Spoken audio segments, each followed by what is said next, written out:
Comment est-ce que je suis devenu chef sans jamais dire que j'étais chef? On m'a élu chef. Ce qu'il faut savoir, moi, dans la vie déjà, j'ai toujours détesté les chefs. Ceux qui ont un peu de pouvoir et qui te le font bien comprendre. On connaît tous des gens comme ça. Moi, ça a toujours été une catastrophe. Je déteste ça.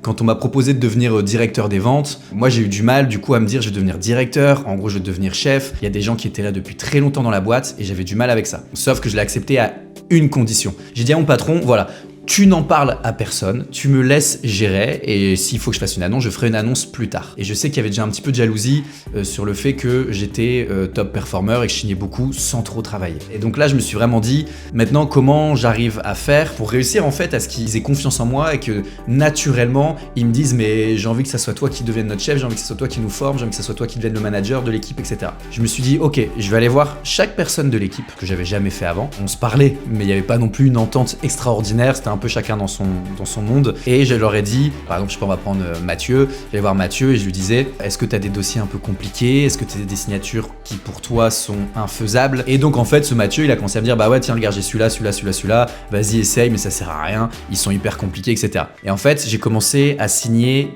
tous ces clients compliqués. Et j'ai fait ça avec chaque personne de l'équipe. Et en fait, du coup, j'ai commencé à signer tous les clients compliqués de toute l'équipe. Donc déjà, quand j'appelais les clients, clairement, moi j'étais comme ça.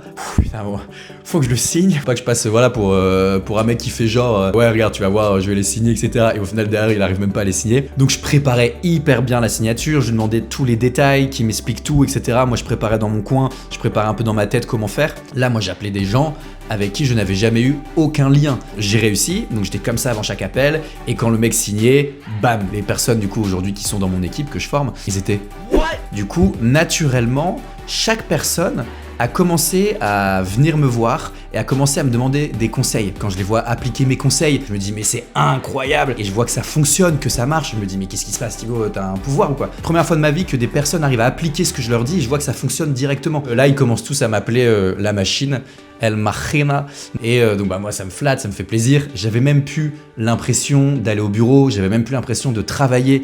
C'est là où j'ai eu un smile mais énorme, j'étais trop content de les voir, etc. Ils signaient tous beaucoup plus.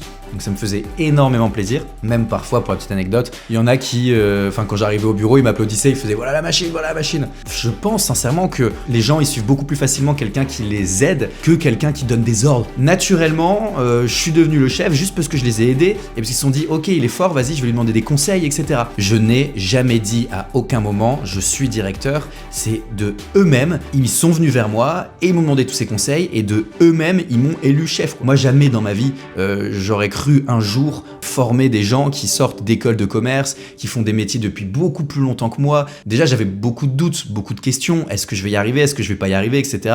Mais en fait, encore une fois, d'un côté, je me suis dit, ben moi, je suis bon. Et en plus, je les écoutais parler depuis un petit moment.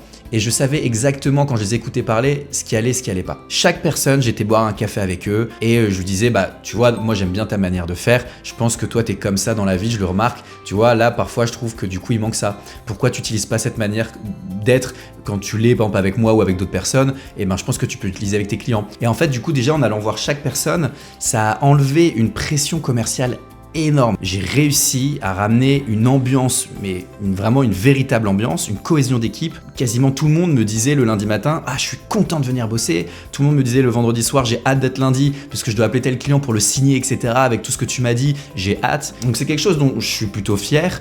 Et là où je suis fier aussi, c'est que j'ai réussi à vraiment passer ce truc de dire je suis chef les gars, je vais vous donner des ordres. Pour moi, c'est pas du tout la bonne manière de faire, c'est pas la bonne méthode. J'ai pas envie de suivre quelqu'un, moi, qui va me donner des ordres et qui va quasiment rien faire à côté et qui va pas forcément m'apprendre beaucoup, en qui pour le coup je sais pas, j'ai aucune admiration entre guillemets. Ce que j'ai fait une fois que j'ai réussi à ramener un peu cette ambiance dans l'équipe, j'ai créé un groupe WhatsApp parce que tout le monde était un peu égoïste, tout le monde était un peu dans son coin avant, tout le monde gardait ses tips, ses modes manière de faire, etc. Ces petites phrases un peu toutes faites qui pouvaient être pas mal, même si j'aime pas les phrases toutes faites. Dans ce milieu, je trouve que dans le milieu des sales comme ça, on a des objectifs et chacun a ses objectifs du mois, etc. On a des objectifs à avoir aussi pour la boîte. Chacun est un peu je veux être le top performer, je veux signer plus que les autres. Donc il y a beaucoup de concurrence, personne donne ses tips, etc.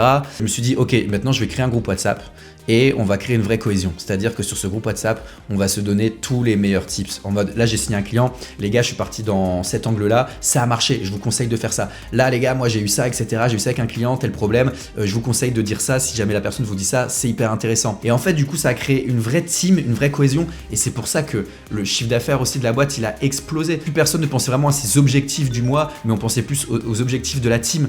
Et que dès que quelqu'un signait, c'était bravo Mathieu, bravo Thomas, bravo Mathilde, bravo Laurent, etc. Je suis trop content pour toi. Et ça, mais moi c'est quelque chose où j'étais, mais c'est exceptionnel. Alors que mon boss à côté, lui, avait plus un truc un peu de requin, et sur un groupe WhatsApp où il disait bravo Thomas, t'as signé, les autres vous en êtes où? Bah je trouve que ça crée une pression, ça crée une ambiance où du coup t'es pas bien. Et moi j'ai eu envie de casser ça mais tout de suite. Et voilà, et donc même sur le management, on s'adresse vraiment pas de la même manière à chaque personne. Donc c'est-à-dire que là, moi quand j'embauchais des gens, parce qu'après je me suis mis à embaucher des gens, je leur disais tout de suite, s'il y a quoi que ce soit, moi je veux qu'on aille prendre un café, je veux que tu me dises ce qui va pas. Moi je suis là pour toi, je suis là pour t'aider. S'il y a un souci avec un tel, tu me le dis. Parce qu'on parle pas de la même manière à tout le monde est différent. Exactement, encore une fois, comme avec vos clients dans la vente quoi. Vous pouvez pas parler de la même manière avec tous vos clients, c'est impossible. Et c'est ce qui a fait en fait que moi derrière, sans vouloir me la raconter en mode ouais, les gens m'adorent dans mon équipe, mais voilà, je sais qu'ils m'adorent vraiment, ils m'ont tous invité à manger chez eux, à faire rencontrer leur famille, leurs enfants, ils m'ont offert des cadeaux, des bouteilles de vin rouge, etc. Et ils sont contents quand je suis là. Et en tout cas, tout ce que j'ai appris avec ça, c'est que mais même moi dans la vie, c'est-à-dire que les gens que j'ai envie de suivre, les gens que j'ai envie de rencontrer, etc., c'est des gens où je sais ils vont m'apprendre énormément.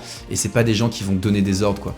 Donc voilà. Donc voilà en gros moi comment je suis devenu chef sans avoir dit que j'étais chef. Et encore aujourd'hui, je ne leur ai jamais dit que j'étais chef. Mon boss ne leur a jamais dit. N'hésitez pas à faire un peu vos retours par rapport à tout ça. Si vous avez vécu des choses un peu similaires, si vous êtes directeur des ventes, directeur commercial, comment vous managez, quels sont vos tips, etc. N'hésitez surtout pas.